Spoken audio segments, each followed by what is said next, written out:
Disse também às multidões: quando vedes aparecer uma nuvem no poente, logo dizeis que vem chuva, e assim acontece.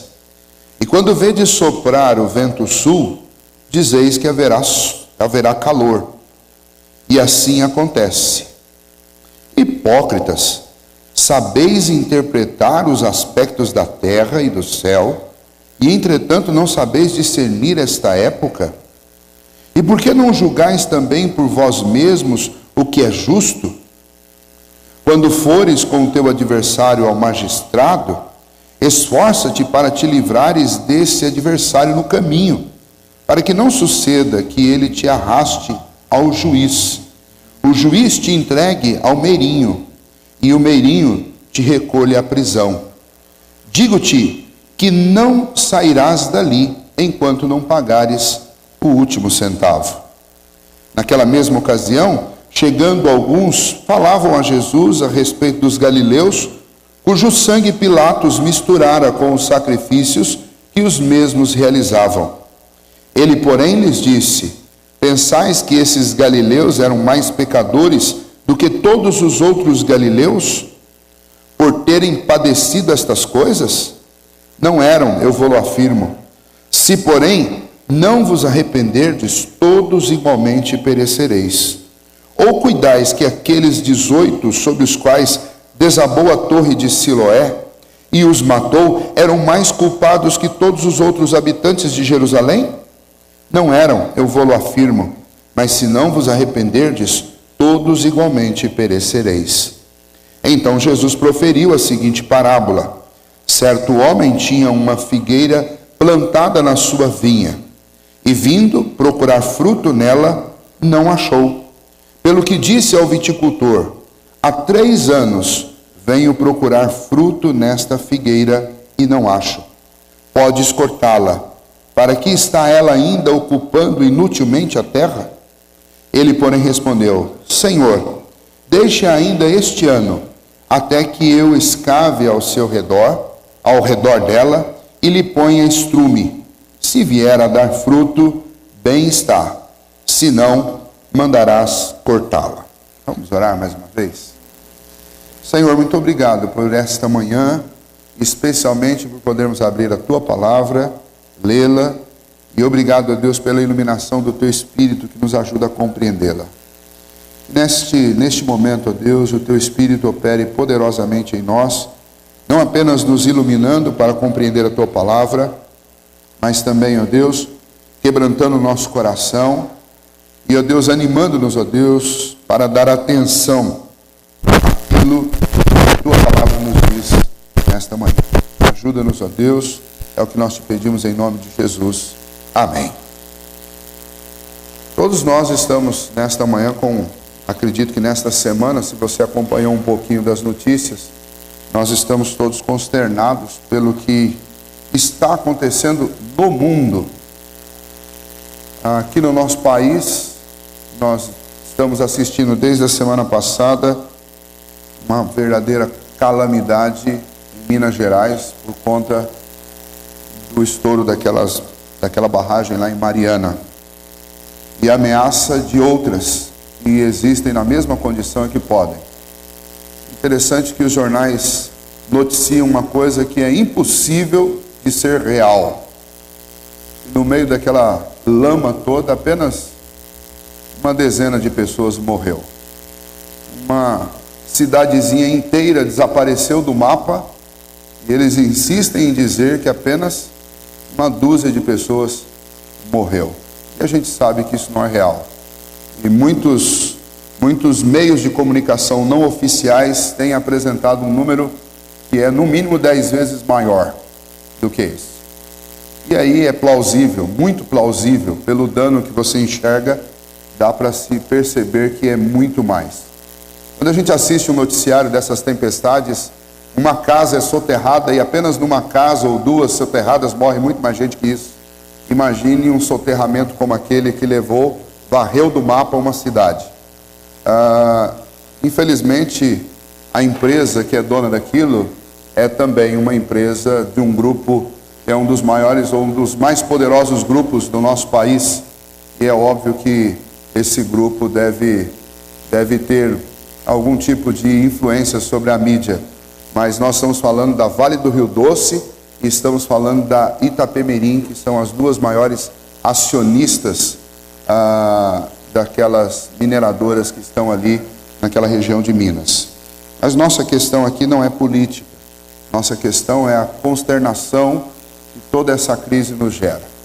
A falta d'água na região de Minas, a falta d'água na região do Espírito Santo, a destruição de um rio e de uma série de outros riachos que dali saem, e o dano a toda a vida marinha na costa capixaba, por consequência desta tragédia natural, ou pelo menos natural no sentido de que ela atacou, atingiu muito mais a natureza do que as próprias pessoas, segundo a mídia.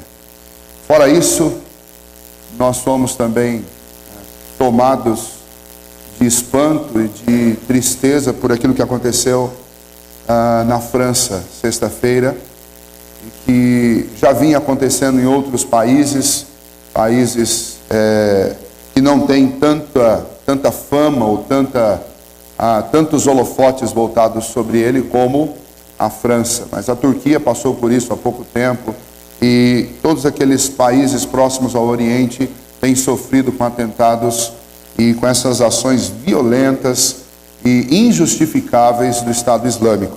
Isso tudo gera no nosso coração uma série de consternações e também de questionamentos, dúvidas, e é óbvio que nós não podemos simplesmente assistir a isso tudo e não fazer o mínimo de esforço mental para entendermos o que isso significa, qual a leitura desses acontecimentos. O Senhor Jesus faz algo muito interessante com os seus discípulos, e isso que nós lemos aqui em Lucas 12, a partir do 54, e em Lucas 13, mostra claramente a intenção do Senhor Jesus de levar os seus ouvintes e aqueles que ele estava discipulando a fazerem uma leitura da sua época, uma leitura do seu tempo, e entenderem o que está sendo dito através de todas as obras que Deus ordena acontecer sobre a terra. Isso não é resultado de fatores aleatórios, nem de coincidências boas ou ruins. Nós estamos estudando, por exemplo, o livro de Apocalipse, e nós vemos semana após semana que o governo de Deus se manifesta desde o princípio sobre tudo que ele criou. E então os acontecimentos não podem ser encarados como apenas coincidências, ou apenas catástrofes naturais, ou apenas ações do homem, porque não são de fato. Tudo que existe e que acontece, existe por um propósito divino e acontece por um propósito divino. As nossas confissões deixam muito claro isso. Quando nós lemos os nossos símbolos da reforma, nós estudamos sobre isso, e os teólogos lá do século XVII, eles examinando a Escritura e fazendo uma fiel interpretação das Escrituras, eles concluíram que tudo que existe, tudo que acontece, está debaixo do governo de Deus. Não só os homens, todas as demais criaturas, mas inclusive as próprias ações dos homens estão debaixo do controle de Deus. E então eu não posso simplesmente assistir todos esses acontecimentos e encará-los como apenas um desdobrar das ações maléficas dos homens. Estes acontecimentos são frutos de propósitos de Deus, e no mínimo, em relação a cada um de nós, esses propósitos têm aplicações para a vida individual de cada um de nós, para a vida da nossa cidade, para a vida da nossa igreja, para a vida da nossa nação. E nós devemos entender isso.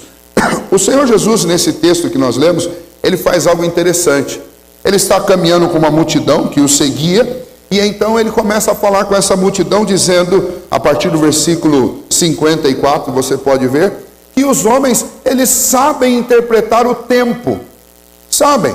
Quando eles tinham um vento que vinha da direção do mar Mediterrâneo, quando este vento começava a soprar, logo aqueles moradores da Palestina diziam o seguinte: vai chover. Vai chover. Porque eles estavam acostumados com aquela circunstância. Por outro lado, quando vinha um vento do lado do deserto, ele sabia que aquilo ali era sinal de muito calor, era sinal de clima abafado e da ausência de chuva. Eles estavam acostumados a fazer essas interpretações. E aí Jesus vai dizer para eles: pois bem, vocês estão tão acostumados a olhar para o tempo e tirar as conclusões e fazer previsões a respeito do que vai acontecer, por que vocês não fazem isso com os sinais que Deus tem dado? Porque Deus tem mostrado muitas coisas. Aprendam a ler as épocas da mesma maneira como vocês leem o tempo. Um outro exemplo que ele dá é o exemplo sobre a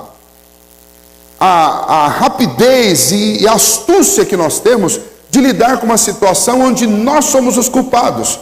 E o exemplo aí é o exemplo de alguém que está indo para um tribunal junto com o seu acusador. Alguém que sabe que tem culpa, alguém que sabe que está errado, mas tem a oportunidade de caminhar até o tribunal ao lado do seu acusador. Se você sabe que você tem culpa, o que você faz? Você se apressa em entrar num acordo antes de chegar no tribunal. Antes que você seja acusado, antes que você seja levado ao juiz, antes que o juiz dê uma sentença e te entregue na mão do meirinho, e antes que o meirinho te coloque dentro de uma cadeia, e você fique lá até pagar toda a sua dívida. Melhor é, no caminho, fazer um acordo. Por quê? Se você sabe o que está para acontecer, você deve também tomar uma atitude o mais breve possível. A ideia, juntando as duas histórias que Jesus está contando, é: se você sabe que vai chover, então o que você tem que fazer? Você tem que arrumar um guarda-chuva. Se você sabe que vai fazer sol, o que você faz? Arruma um boné. Se você sabe que você vai para um tribunal e vai ser condenado, o que você faz? Dá um jeito de se arrepender, pagar a sua dívida, entrar em acordo com quem você deve, para que você não tenha que cair num tribunal. E então Jesus conta essa história, e no meio disso algumas pessoas chegam para ele e falam: Senhor, mas e aquele caso lá dos galileus que estavam oferecendo um sacrifício lá em Jerusalém, e enquanto eles estavam oferecendo o sacrifício, Pilatos veio com seus soldados e os matou, e misturou o sangue deles com o sangue do sacrifício que eles estavam realizando. Nós temos uma dificuldade de identificar dentro da história, cronologicamente, esses acontecimentos, porque somente Lucas relata isso. Mas como Lucas era um historiador, e ele tem e esse texto está registrado nas Escrituras, e Lucas tem realmente no seu livro uma série de detalhes e informações com um caráter histórico bem detalhado, é difícil de identificar quando isso aconteceu, mas não é difícil de acreditar que isso realmente aconteceu. Esta contação está vindo da boca de Jesus e está sendo registrada por um autor inspirado por Deus. Então é fato, aconteceu. Nós não sabemos exatamente quando foi, mas nós temos algumas pistas que podem explicar o porquê deste acontecimento. Estes galileus que vinham até Jerusalém oferecer sacrifícios era uma corrente dentro do judaísmo extremamente radical. E lá da região da Galileia vinha uma forte oposição a Roma, ao Império Romano. E então este era um povo que, por sua fé, estava muito disposto a resistir, inclusive ao governo que era exercido por Roma através de Pilatos. E então é óbvio que Pilatos encarava esse grupo de pessoas, estes galileus judaizantes, como uma ameaça. E então, quando eu percebo que Pilatos encara este grupo como uma ameaça, é muito plausível que Pilatos queira fazer um atentado contra eles. Inclusive, até para intimidar outros galileus que pudessem estar incitando o povo contra o governo de Roma, contra o governo de Pilatos. Então, Jesus nos conta que um grupo que estava ouvindo aquelas orientações que ele estava fazendo, chega para ele e fala assim: o que o senhor tem a dizer sobre aquele grupo lá que Pilatos matou quando eles estavam oferecendo sacrifício? A ideia aí é contradizer o que Jesus estava dizendo.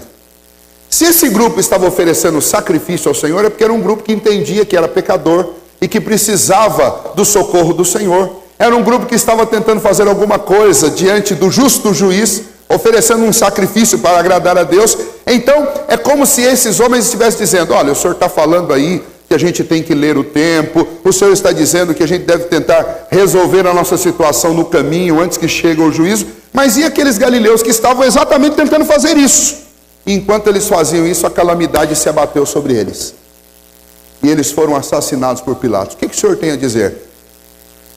O que eles fizeram? O que havia de tão grave na vida destes homens que nem um sacrifício e nem a vida religiosa pôde resolver? Jesus responde com uma pergunta no mínimo curiosa para eles. Jesus diz: vocês pensam que aqueles homens lá, que tiveram o seu próprio sangue misturado com o sangue do sacrifício que eles realizavam, eram mais pecadores do que vocês? Eu vos afirmo, não eram. Se arrependam, porque o mesmo que aconteceu com eles, pode acontecer com vocês. E aí Jesus emenda outra história. Ou vocês pensam que aqueles lá de Siloé, Siloé era uma torre do lado norte de Jerusalém, e nesta torre havia um grande reservatório de água, onde as águas que vinham da fonte de Siloé vinham para lá, por isso o nome da torre, Torre de Siloé. E alguma coisa aconteceu naquela torre que ela desabou. E quando ela desabou, ela matou 18 pessoas que estavam lá. E o texto não diz nada sobre essas 18 pessoas. Mas o fato é que eram pessoas que estavam talvez ali buscando água.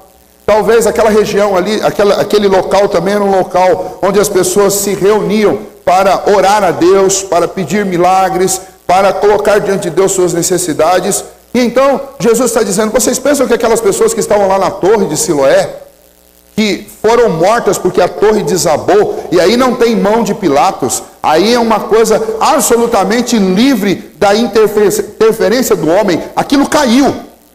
O único que pode ter interferência nisso é Deus. Vocês pensam que eles eram mais culpados do que vocês? Eles não eram mais pecadores do que vocês, do que nenhum de vocês. Agora, o que vocês precisam realmente fazer é observar isso e se arrepender enquanto vocês podem, porque o mesmo que aconteceu com eles pode acontecer com você. E então o que Jesus está fazendo com essas duas histórias? Está mostrando para eles o seguinte: quando uma calamidade acontece, não importa de que ordem ela seja e não importa onde ela aconteça, eu tenho sempre que levar em consideração, em primeiro lugar, que todos nós merecemos um justo juízo de Deus, e por causa dos nossos pecados, os pecados da nossa raça e os nossos em particular, todos nós merecemos uma punição terrível. Não há nada que aconteça com um homem debaixo do sol, por mais horrendo que seja, que não seja absolutamente justo da parte de Deus. E quando uma calamidade dessa acontece, não é apenas manifestação da justa justiça de Deus, mas é também uma manifestação de alerta, e é a segunda informação que Jesus quer que eles guardem. Tudo isso deve servir para vocês de alerta. Não é para você julgar o indivíduo e dizer: aquele lá era um pecador terrível, olha o que aconteceu com ele. O tipo de morte que ele teve denomina o tipo de pecado que ele realizou. Jesus está dizendo: não façam essa conta, porque todos vocês são igualmente culpados. O que vocês devem fazer quando vocês observam essas calamidades é julgar a si mesmo e se arrepender dos seus pecados, porque aí embaixo não tem gente diferente. Todos são absolutamente iguais e todos merecem o juízo de Deus. Todos nós merecemos a calamidade, todos nós merecemos essas coisas, porque nós somos pecadores. E então ele vai propor uma palavra para dizer qual é a nossa o real quadro nosso. Nós que nos achamos muitas vezes melhores do que os outros porque somos cristãos, porque somos santos, porque fomos eleitos desde a fundação do mundo, desde antes da fundação do mundo. E então Jesus completa este alerta contando para eles uma história muito interessante, uma parábola. E essa parábola agora tem a ver especialmente com gente crente. E a parábola é o seguinte: Jesus diz que um certo viticultor, ou seja, um produtor de uvas, ele planta uma figueira no meio da sua vinha. E o que é plantar uma figueira no meio da sua vinha? Bom, é plantar uma fruta que se dá bem com quase todo o terreno, porque é difícil você achar um lugar onde uma figueira não produza. Eu já morei boa parte da minha vida em Rondônia, já morei alguns anos em Minas e agora moro em São Paulo. E eu sempre comi figo em todos os lugares. Já comi figo lá em Rondônia, já comi figo lá em Minas, já comi figo aqui em São Paulo. E aliás, eu tenho figos plantados na minha casa. Figo não escolhe muito terreno. O terreno que você coloca, ele produz. Agora, para produzir uvas, isso realmente é complicado. Lá em Rondônia, durante muito tempo, para comer uva, você tinha que esperar uma estação certa e se gasta muito dinheiro para comer uva. Agora, ultimamente, com a Embrapa no negócio e com muita tecnologia, estão produzindo uma uva lá em Rondônia, não é muito boa, mas produz. Na nossa região nós temos plantações, nós temos vinícolas, temos uvas. Eu também estou tentando produzir uvas na minha casa. Tem lá quatro pés de uvas lá, vamos ver se vai produzir alguma coisa. Mas a uva já é uma cultura que exige um terreno nobre. Aliás, dizem que o terreno em que você consegue produzir uva, você produz qualquer coisa, porque é muito difícil. Você precisa de um ambiente com uma temperatura correta, uma acidez correta na terra e uma série de outras questões importantes. Eu não sou agrônomo, não é da minha área, nem vou me aventurar porque está cheio de agrônomo por aí, não vou falar sobre isso. Mas o fato é que precisa de um terreno muito bem tratado. E o que está acontecendo nessa figura que Jesus está pondo aqui é algo muito interessante. Por quê? Jesus está contando a história de alguém que plantou uma figueira que dá em qualquer lugar, no meio de uma vinha, que tem um dos melhores terrenos, ou o terreno mais bem cuidado e mais bem tratado dentro das culturas agrícolas. E então o que você espera? Bom, se a figueira produz em qualquer lugar, no meio de uma vinha, então nem se fala. O texto não diz há quanto tempo aquela figueira estava ali plantada, diz apenas que já há alguns anos o dono daquela vinha procurar frutos naquela figueira e não encontrou. E então, num destes anos, ele chegou e de longe aquela figueira estava bonita, ela estava viçosa, cheia de folhas, verdinha, tudo maravilhoso. E óbvio que a figueira ela acaba se destacando da vinha por causa do seu formato. E então, quando ele chega naquela figueira, uma decepção, porque mais uma vez não havia frutos. Então ele procura o viticultor, aquele que estava tratando ali, cuidando, o agricultor que cuidava da vinha, e diz para ele: pode cortar essa figueira, porque eu venho aqui já buscar figos por várias vezes e não encontro nada, e ela está ocupando um terreno que é um terreno muito bom, é um terreno muito valioso, é um terreno especializado, e não produzir aí não é apenas uma questão de improdutividade, é uma questão também de desperdício de espaço, desperdício de um terreno valioso. E então parece que aquele agricultor sentiu o drama daquela planta. Ele diz: olha, dê mais uma oportunidade, dê mais um tempo, me dê um ano, eu vou escavar em volta desta planta, eu vou colocar adubo em volta dela, e daqui a um ano o senhor volta. Se não tiver frutos, então o senhor a corta. O que Jesus queria ensinar? Para nós a lição não é tão óbvia, para eles era muito óbvio o que Jesus está dizendo. Jesus estava dizendo o seguinte: a vinha, quem é a vinha? A vinha é toda a criação de Deus, é o lugar que Deus fez. E especialmente um lugar cuidado e tratado pelo Senhor. Ele é o grande viticultor. E quem é a figueira? A figueira é uma planta especial que Deus separou e colocou no melhor lugar da terra. E então nós podemos fazer a seguinte classificação, colocando isso dentro do contexto em que foi escrito. Jesus estava falando para indivíduos, e ele estava dizendo: olha, vocês nasceram no melhor lugar da criação, porque vocês nasceram no lugar que Deus escolheu para fazer uma cultura. Ele estava falando com os judeus, vocês nasceram no meio da nação privilegiada, vocês nasceram em Israel. Israel é chamado desde o começo de povo de Deus. É o lugar onde Deus dispensou a sua atenção durante os primeiros milênios. Neste lugar aqui, Deus operou as coisas mais extraordinárias que já aconteceram na face da terra. Ao povo de vocês, Deus entregou as leis desde o começo, através de Moisés, através dos sacerdotes, através dos profetas. Deus entregou todos os oráculos de todo o Antigo Testamento para vocês. Vocês receberam os privilégios que nenhuma outra nação recebeu. Você, agora falando com o indivíduo, cada um de vocês, estão plantados no melhor terreno que existe. E então nenhum de vocês tem justificativa para não produzir. E E não produzir no lugar onde vocês estão é injustificável. Não produzir no pior lugar da terra tem justificativa. Mas não produzir no melhor lugar da terra é injustificável. E pior, a irresponsabilidade em produzir no melhor ambiente da terra é um convite à calamidade. Voltamos à calamidade. Agora o assunto se fecha. O que Jesus está dizendo para eles é o seguinte: vocês estão achando que o que aconteceu com os galileus, o que aconteceu com aqueles homens lá na torre de Siloé, é porque eles eram mais pecadores do que vocês? Eu vou dizer para vocês uma coisa que é um convite à calamidade. Sabe o que é um convite à calamidade? É você estar no melhor ambiente, no melhor terreno, na melhor oportunidade e não produzir nada. Isso é um convite à calamidade.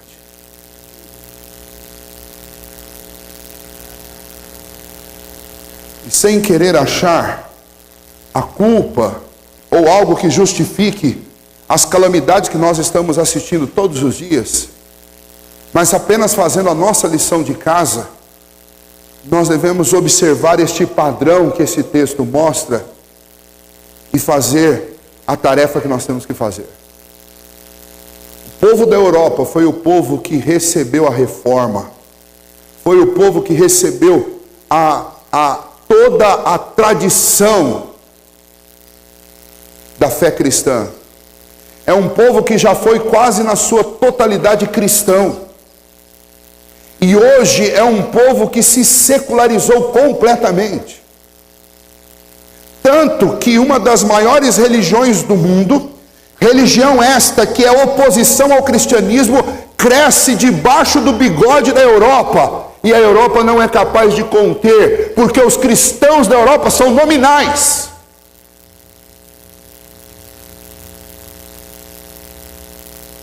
Improdutividade é um convite à calamidade. No nosso país, a região sudeste é o berço do cristianismo e do evangelicalismo, é a região sudeste. E é exatamente na região sudeste que o cristianismo nominal está se proliferando, que a secularização está invadindo a igreja, e que a produtividade está acabando. Quando não há produtividade, o que acontece? Há um convite à calamidade. E Jesus está dizendo: vocês sabem interpretar quando é que vai chover, vocês sabem o que fazer quando vocês estão diante de uma condenação inevitável. Por que vocês não leem o tempo? E por que vocês não observam o que está acontecendo ao redor de vocês? Jesus está dizendo: vocês acham que os outros são mais culpados do que vocês?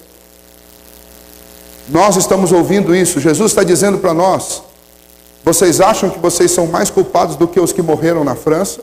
Ou os que morreram lá em Mariana? Ou os que têm morrido em qualquer parte do mundo? Nós não somos. Agora, nós estamos convidando a calamidade quando nós vivemos no melhor terreno e não produzimos nada. Nós estamos convidando a calamidade a se abater sobre nós quando nós temos a melhor teologia, a melhor doutrina e não fazemos nada. Nós estamos convidando a calamidade a se abater sobre as nossas vidas quando nós nos assentamos semanalmente e nos alimentamos da palavra de Deus e não produzimos absolutamente nada com tudo que cremos e com tudo que conhecemos. É um convite à calamidade. E então a pergunta é: o que nós devemos fazer? Bom, em primeiro lugar, em relação a todas as calamidades que nós vimos e assistimos, nós devemos deixar que o temor tome conta do nosso coração. Não é temor ao EI, não é temor a essas grandes empresas que fazem o que querem no nosso país e ninguém as leva para os tribunais. Não é isso. Mas nós devemos temer a Deus, porque somos igualmente ou talvez até mais culpados do que esses pobres que morreram. Nós devemos temer a Deus. Segundo, nós devemos nos arrepender humildemente diante de Deus dos nossos pecados, porque só há um que pode nos livrar da calamidade: é o Senhor. Terceiro, nós precisamos fazer nossa lição de casa. Não estamos produzindo, então nós precisamos pedir a Deus que faça conosco o que aquele agricultor se propôs a fazer com aquela figueira. O agricultor disse o seguinte: espere mais um ano, eu vou cavar em torno desta planta, eu vou adubá-la, e daqui a um ano você volta para ver se ela vai produzir. E este processo é um processo amargo e doce. Amargo porque quando você pensa em cavar, você jamais pode imaginar alguma coisa que não seja dolorosa. E aí, sem querer alegorizar essa história, apenas pegando as aplicações, Deus tratar a nossa vida envolve cavar o coração, desenterrar as amarguras que estão lá do lado de dentro, que impedem a nossa produtividade. Tirar lá de dentro as coisas, o mundanismo que impede a nossa produtividade. Tirar lá de dentro do nosso coração as impurezas, as sujeiras, os nossos pecados de estimação que impedem a produtividade. Tirar a maldade do nosso coração. Tirar os equívocos. Tirar a hipocrisia da nossa vida. Porque essas coisas todas nos impedem de produzir. Tirar o nosso ódio, a nossa falta de amor, a nossa insensibilidade. E quem é que pode fazer uma obra tão grande? Somente o Espírito de Deus pode fazer isso. Ele é quem escava a nossa vida. E é Ele quem nos aduba. E aí a parte doce. O adubo para nós aqui é o que? O alimento da palavra de Deus. É a presença santa do Espírito Santo em nosso coração, que nos quebranta, que amolece esta terra do nosso coração, que afofa esse terreno para que ele seja mais produtivo, que enche de vitalidade. Nós precisamos pedir isso a Deus. Se você não quer, como eu também não quero, que essas calamidades continuem sobre a terra e que elas não cheguem até a nossa casa, nós precisamos pedir: Senhor, então me tira desse estado de improdutividade, porque a improdutividade é um convite à calamidade. Então, Senhor, se for preciso cavar, cave no meu coração. Tira o meu ceticismo. Cave no meu coração. Tire aquilo que hoje faz separação entre eu, entre mim e aquele que é o autor da minha vida, entre aquele que me salvou, entre aquele que pode me fazer produtivo. Esta manhã, irmãos, é uma manhã de reflexão. Não é apenas orar pelas famílias que estão enlutadas. Não é apenas orar por um país, nem por um continente.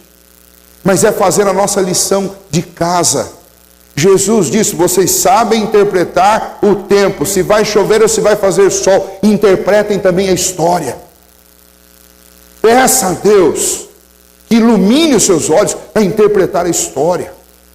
Trazendo isso para mais perto de nós, o que está acontecendo na minha família hoje, o que está acontecendo no meu local de trabalho, o que está acontecendo dentro da minha própria casa. Essas coisas precisam ser lidas e interpretadas com temor e tremor a Deus. É o Senhor Jesus que nos manda fazer isso. Sem hipocrisia, mas sendo verdadeiro. Jesus disse: nós somos tão culpados quanto qualquer um que passa por uma calamidade. A questão é, diferente dos outros, você e eu somos privilegiados porque nós estamos num terreno fértil. Nós estamos no terreno da fé. E se não produzimos, nós temos dois motivos para Deus produzir calamidade na nossa vida: os nossos pecados, aqueles desde o princípio da nossa raça, e os nossos pessoais. Mas além disso tudo, a gente também tem a improdutividade, que também é um convite à calamidade. Então pense bem, o que aconteceu lá na Europa essa semana só não aconteceu aqui porque Deus teve misericórdia de nós, porque o nosso quadro não é muito diferente do deles. O que aconteceu lá em Mariana só não aconteceu aqui conosco porque não tem nenhuma barragem de lama aqui por perto, e porque Deus foi misericordioso conosco, porque nós não somos melhores do que eles.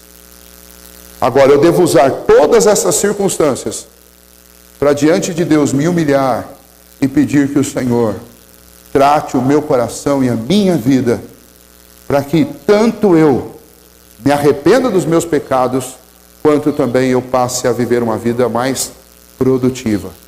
Porque Deus tem nos dado grandes privilégios, mas a despeito disso, nós não temos respondido à altura daquilo que Deus tem nos dado.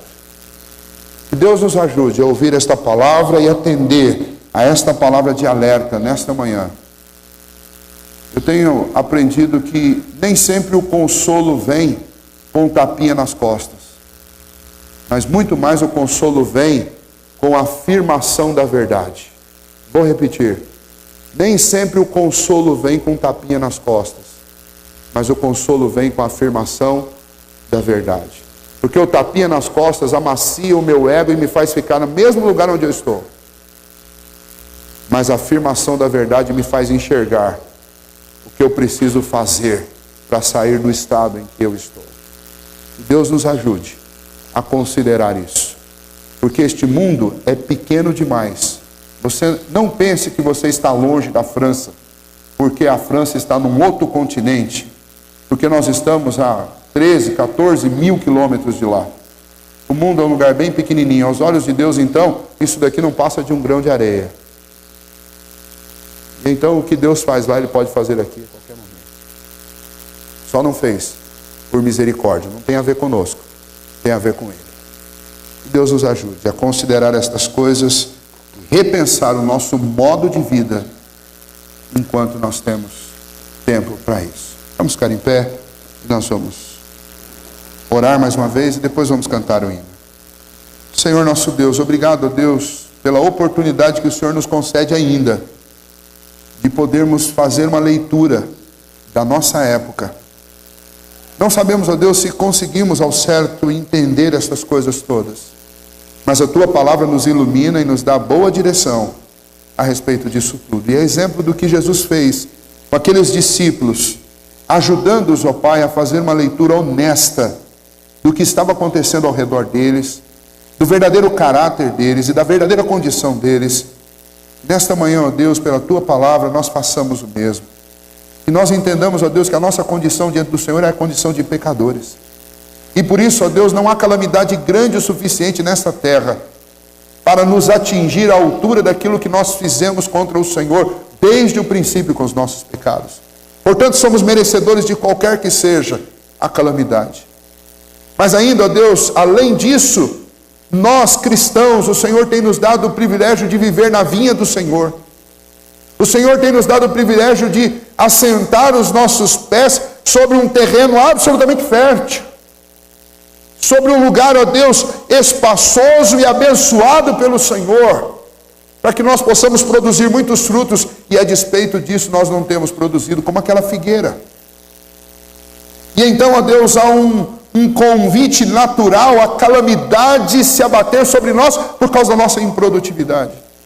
Ó Deus, diante dessa leitura, nós queremos diante de Ti pedir que o Senhor produza um verdadeiro arrependimento no nosso coração. Não apenas um medo, não apenas, ó Deus, uma reflexão intelectual, mas, ó Deus, que o Senhor produza o verdadeiro arrependimento mesmo, daqueles, ó Deus, que nos fazem sentir o calafrio do temor a um Deus poderoso, que não tem por inocente nem o culpado e nem o negligente. Que assim, ó Deus, haja temor no nosso coração nesta manhã. Que as notícias, ó Deus, da Espanha, de Minas, do Oriente, de todos os lugares da terra que estão vivendo em comoção neste dia, produzam em nós, ó Deus, temor ao Senhor e arrependimento dos nossos pecados e da nossa improdutividade. Mas queremos pedir ao Senhor também que o Senhor trate o nosso coração e trate a nossa vida, tirando, ó Deus, aquilo que nos impede de produzir. Nós sabemos, ó Deus, que os agricultores fazem isso cavando ao redor da planta. Isso deve ser doloroso para elas. E nós sabemos, ó Deus, que esses tratamentos podem ser muito dolorosos para a nossa vida. Mas conscientes da necessidade que temos de produzir, nós queremos orar ao Senhor nesta hora, pedindo que o Senhor trate, ó Deus, cada um de nós, tirando, ó Deus, aquilo que nos impede de produzir. Mesmo que isso doa, nós suplicamos que o Senhor faça isso, ó Deus. Porque não queremos ser abatidos pela calamidade, mas queremos, ó Deus, cumprir o propósito para o qual o Senhor nos chamou. Então, ó Deus, nos ajude nisso, e que o Teu Santo Espírito adube, ó Deus, o nosso coração, plantando dentro de nós a palavra do Senhor, nos permitindo viver a vida e a comunhão que temos pela obra de Cristo Jesus com o Senhor. E que isso seja doce, ó Deus, ao nosso coração e à nossa alma. Então, ó Deus, suplicamos nesta manhã que o Senhor nos ajude. Queremos fazer a leitura correta desses acontecimentos. E queremos fazer o bom aproveitamento deles para a nossa vida e para a nossa igreja. Por isso colocamos nosso coração e nossa mente diante do Senhor. E pedimos que o Senhor continue a falar conosco nesta manhã. Em nome de Jesus. Amém.